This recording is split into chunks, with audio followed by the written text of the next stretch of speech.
9:13. The Radio Wammo Breakfast. Live from the New Scientist Labs, Janine Young, newscientist.com. Yes, she is joining us live from Melbourne City. Hello to you, Janine.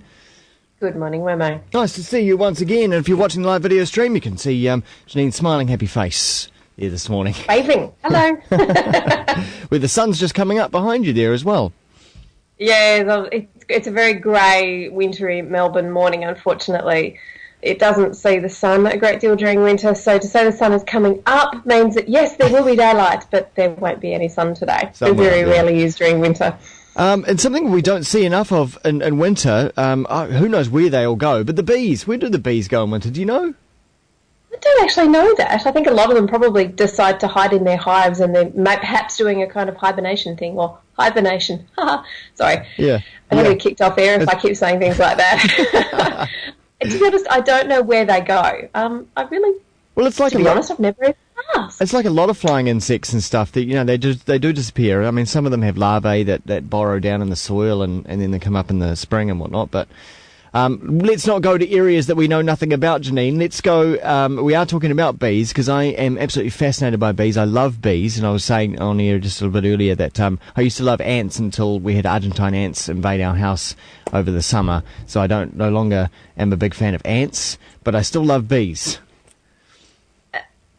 I'm, for once, lost for words. I don't quite know what to say.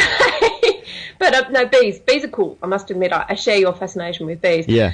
This particular story is actually a really interesting one because for the first time, and I have to make sure I have the species name right, it is an Apis mellifera capensis. My Latin is okay, but it's not good enough to remember names that I've not dealt with before. Particular type of honeybee. It's called the Cape honeybee. They've shown this for the first time that when a queen is removed from the hive, the female workers automatically and immediately lay new eggs, and they're female, not male like they would ordinarily be in a honeybee colony. Generally, workers are not capable of producing eggs because that's the queen's job. That's what she's there to do. It's all about, keeping the hive together under the influence of the queen. This group is different. Once they take away the queen, they immediately start laying female eggs. What's interesting is that if you reintroduce the queen, then the workers have to make a choice as to whether or not they're going to raise the queen's eggs and larvae or whether they're going to raise their own. And for the first time, they've shown that they're actually going to raise their own by preferentially giving them more food. So this means that the queen doesn't have the complete hold over the hive like it's been thought that they universally did up until now.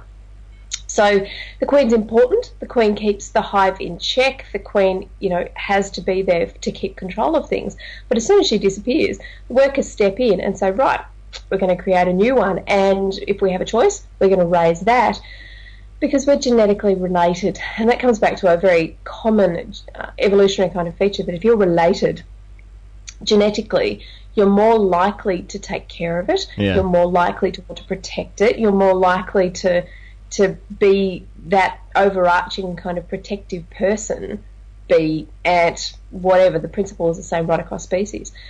This is a fascinating discovery and they haven't seen it before. Because it's all about the family. You've got to watch The Family. It's all about family. Indeed. Baseball bats and all. Yeah, baseball bats, that's right. But it just shows that the queen, important as she is, she's kind of disposable at the same time. She's replaceable. Well, certainly for this species, and that doesn't mean that it's universal across honeybee species. A lot of the time they've found that hives die as soon as the queen is removed. But in this case, it appears there might be a little more flexibility involved. This potentially has implications for how the species is going to be able to cope if they have a problem, because if you care about bees, there's a whole bunch of diseases that are affecting bee species right across the world. American foulbrood is the main one in New Zealand, and it's starting to have problems with varroa mite, carries viruses of its own.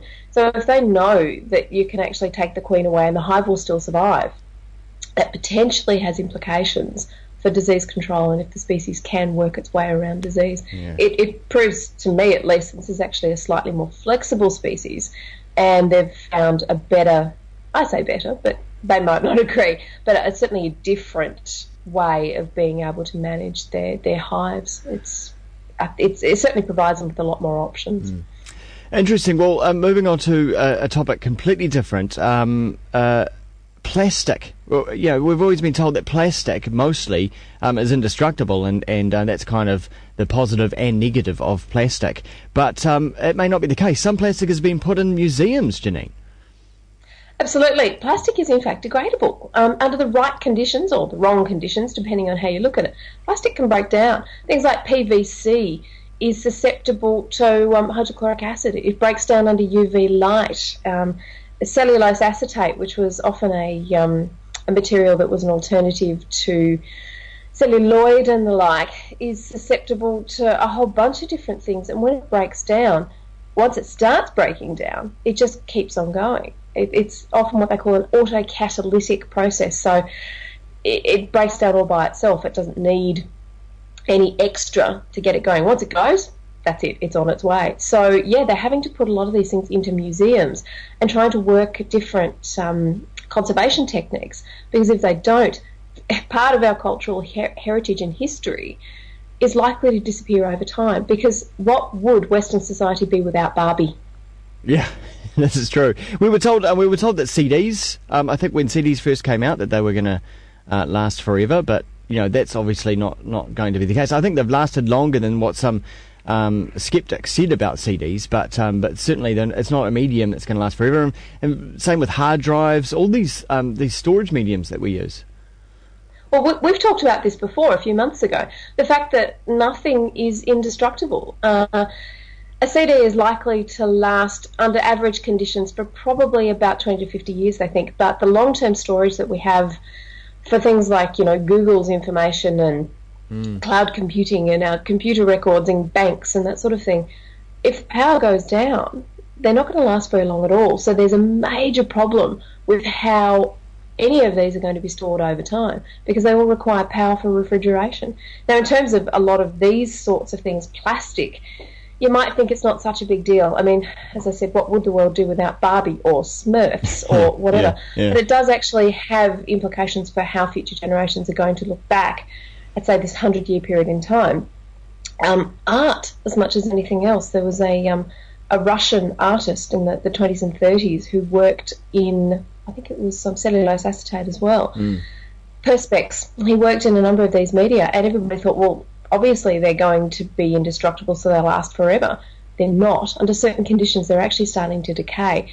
Now, some say the loss of art is not such a big deal, but again, it has a lot to do with our cultural heritage and the way you look back on this period to try and understand what was going on and how humans responded to it. Yeah.